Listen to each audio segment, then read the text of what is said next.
Those guns. And you're live, Jack. Thanks. So we're back from. We're back. So I was, guys. What I was about to say was, I was telling Nikki here and everybody about accepting the failures, and I said that's not really accepting the failures. I had a shitload of failures in my life. One of the ones I really want to touch on is one time we were putting together a state contract, and we decided to do it in the last minute, and we got it there 3 minutes late, and it got kicked out. In that moment, I like to really feel that the feeling of anger, the disappointment, and those raw feelings, so that I can remind myself that I don't want to find myself there. And so if I lose something, I want to lose something because I gave it my best shot. I was well prepared. Everything was there. And if you lose, you can step back and say, well, shit, I gave it my best. So the question you have to ask yourself, if you fail at anything, did you give it your all? And I'm going to tell you right now, the majority of times when you fail, you can answer yourself honestly and say you didn't give it your all, right? And the other story I was certain about is when I was in college and my teammates gave me the wrong notes for physics and I failed that sucker, right? And I told myself, I will never empower somebody to have that much power over me where their future is literally in the palm of their hand, when I should take the responsibility for anything that could cause me to fail something catastrophically. You should always carry 1,000%.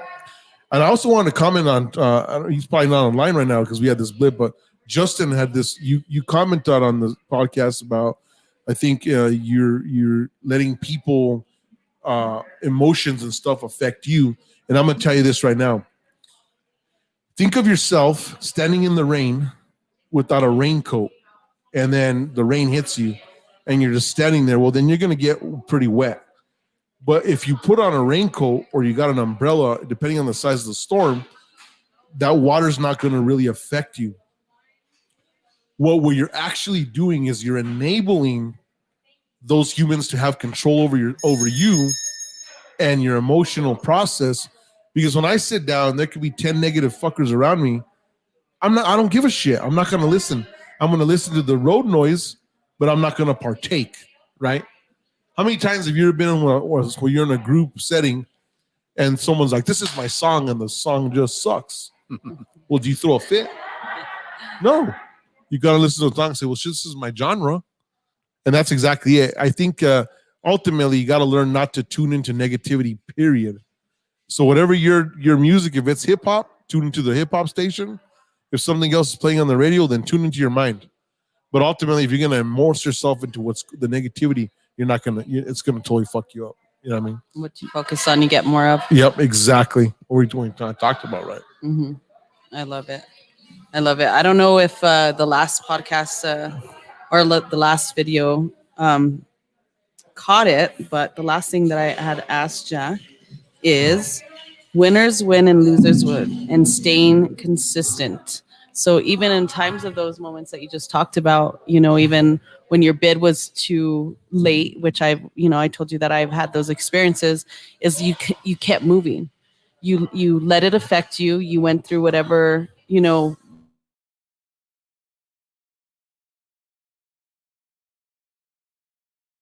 whatever affects you longer than 10 minutes, then something's wrong. You got to keep moving. And so I love that. That's what separates the top players. Those are the game changer people, because they don't sit there and dwell on something for even more than 20 minutes. I feel like it's very cutthroat, and you move on. And so it's really cool to see that in a real life perspective. Yeah, I think at the end of the day, Nikki, is you really you'll feel that emotion and you'll almost live it right there. And I call it 30 seconds, right? After 60 seconds, that's too much. And then after that 60-second run, you tell yourself, what am I going to deal with? I'm going to give you a perfect example. My mom's very, very sick, and it's inevitable. And my niece calls me, and I'm, on vacation, and she says, I want to see this picture of grandma. And then I had to see it for myself, right? And it just looks pretty crazy. But I said, why are you crying? And she says, I'm crying because this, that, and the other. And I said, there's nothing we can do except, can we get her better? Or what are the steps? And she's like, well, I think she needs Pedialyte. I think she needs this. I said, okay, let's put that into effect. I think my mind is so trained, and I've done this, and I wasn't this way. I was a pretty emotional kid, is I've practiced so much just to look at the situation or even take it in and say, okay, I'm not going to internalize this and just stay focused. What is going to be the apple? What kind of opposition am I going to take? And it's going to be solution based only. That is the biggest thing you got to do. You don't do that, you're freaking dillywinking. So you got to consistently play to win. But if you lose, you're not going to stay consistently thinking about why you lost. You're going to make those changes, shift it, move on. You know, my favorite line, moveon.com. That's the biggest thing you could ever do for your life is you can feel the emotion. You can say, I don't like this. This sucks. Be truthful with yourself so that you can move on to the next thing. And I don't mean the next thing, but how am I going to make that better? And that's what athletes are constantly doing is if they wouldn't lose the Super Bowl, they don't just give up in the moment. You know, they can have a bad moment. Like, what did we do to lose this Super Bowl? Or what did I do? Did I give it my 1,000% before getting out there? And I think that's kind of the big thing I'm talking about. John, what's your thoughts on that? I think that's crucial. I think you have to, in football terms, we call it a short memory. You know, you either win or you learn, you know, so, and my son all the time, he's like, well, fuck, I'm tired of learning, you lose games or whatever. And I know, even though, I've loved coaching my kids, we've lost more than we've won. And I wish we would have won every single game, but I know it teaches them resilience. I know they've been booed. They've had people say, pull them out of there, get them out of there. And when you're the quarterback, that's how you feel. You're most of the time, some of the times you're the GOAT, which, most of the times you're the hero. And then, but way too many times you're the GOAT. You're the one that threw that interception. You're the one that got sacked. You're the one that didn't hit an open receiver. So from that perspective of, you have to have a short memory and you have to just kind of dust it off and then look at it as a learning experience and say, okay, how can I make myself better? And there's been times where I've had that same attitude and you were angry about, you didn't get that contract or those people in your physics class screwed you over and intentionally gave you the wrong notes to screw you over. And you said, I'm never going to let that happen again. And I've seen that from a parenting perspective, from being a father and saying, well, you know what, my kid's they're going to be prepared. I've learned from my two older sons when they didn't get the ACT scores that I wanted them to get them. So now with my third son, I'm like, fuck this. I'm not going to trust a fucking somebody else. I'm going to put their destiny in my hands. And I'm going to try to mold them the right way so that I give them every opportunity possible. And at the end, I can say, fuck, I tried. I gave it my 110%. Yeah. I gave it my all on the stuff. And I think that's what we're talking about. And as long as consistently, the crazy part is we like to use words like 110%, 100%. But the real reality is that if you do something consistently at 80%, you're going to get a huge return. That's what the crazy part is. It's when you get to that 90%, it is just exponential, right? Yeah. But you think about this, if you're in the weight room 80% of the time, doing 80% of what you're doing, you're going to be fucking looking better than 85% of the population. Absolutely. If you're working hard 80% of the time, and that's what I'm talking about, is that we get all this shit. These guys are like, well, I'm not going to get in there till I feel 100%, so I can do it 100%. And then 5 years passes, you can't gain those 5 years. Just get in there consistently for fucking one time. Whether it's 10%, you're still better than what you got.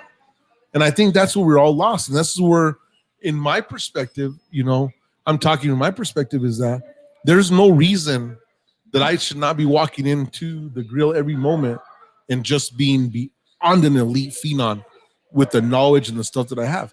But I'm not going to settle for less than that, period. Right? And so I put my timeline and know what I got to do. And I've also faced a lot of injuries, but there's still no excuse. If you continue doing the same injury, then say, you know what, dude? It's time to lay off the big heavy weight lifting, and it's time to go more to the isometric or whatever it's going to take. You know what I'm trying to say? Because then we're just doing the same thing over and over again. Same thing when people are losing money or doing this or that. And I have so many talks from so many different friends that have been in relationships, and it's the guy looked like this, and you know what? He wasn't, but I thought he was good. Or the girl looked like this and it wasn't. That doesn't make any sense whatsoever. And we talked about this. It's got to be like Ronald Reagan. Trust, but verify. Trust, but verify. Just because you hear Trust but something verify. Yeah. doesn't mean you're going to just take it for face value. Trust, but verify. Believe nothing you hear and half of what you see. What was their quote? Something like that. Does that Yep, sound right? yep, Yeah. yep. Mhm. Yeah, one of the things we used to go by when I used to do network marketing is a consistent effort over time, and I feel like that is. I'm just bringing that up of how important that is that consistency. You know, I was trying to tell someone about like, you know, manifesting anything is like people are really excited in the beginning, and they look forward to that end result, but no one hangs around long enough during that space and time of it developing and not keep that consistent effort or that consistent excitement or any of that. Is they lose that. That's where everybody, you know, plants a seed, they're really excited, and when it's not handed in or it's not immediately in front of them, they let that fire die out. But that's what makes a difference. That's why you want to plant to see like a bamboo tree, right? It's years and years, and one day it just pops up, but it's growing underground. It's actually formulating the roots in order to take the size. Jason Lobo here sent me what I was talking about. It says if you hang around 5 confident people, you'll be the 6th. If you hang around 5 intelligent people, you'll be the 6th. If you hang around millionaires, you'll be the 6th. If you hang around 5 idiots, you'll be the 6th idiot. And that's what I was chopping up there. And I love that quote because that's 100% true. Yeah, Right? absolutely. That kind of explains what you were asking me, Nikki. And I think that when you're coming up in the game in life, and this is kind of what I want to end this with, right? Guys, ultimately, don't talk to anybody about your dreams or what your aspirations are, because you could bring in a lot of negative energy. What you want to do is this. If you know it's going to work and it's not your family or someone that absolutely cares about you, there's nothing to talk about. Show them with the end result. Nobody knew who the general was to the age of 29. That's exactly what I wanted it like.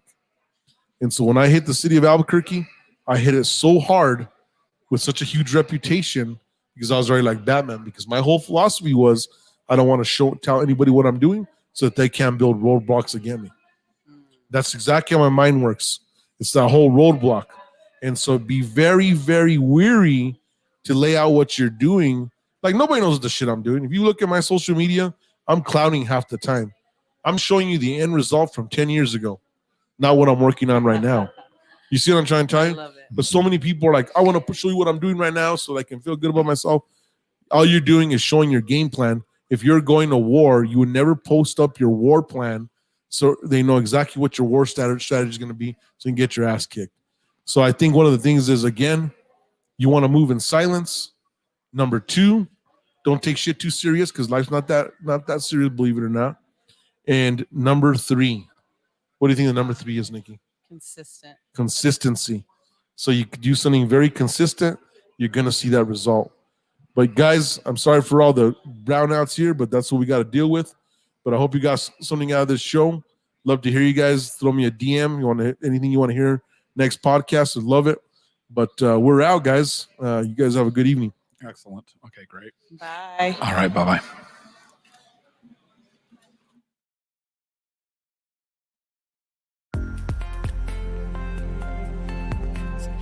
Harmonix Technologies, your New Mexico business IT solution. With incredible products that will fit your needs both big and small, and unmatched service, it's your vision delivered. Learn how we can help your business roar into action today. Harmonix Technologies, your New Mexico business IT solution.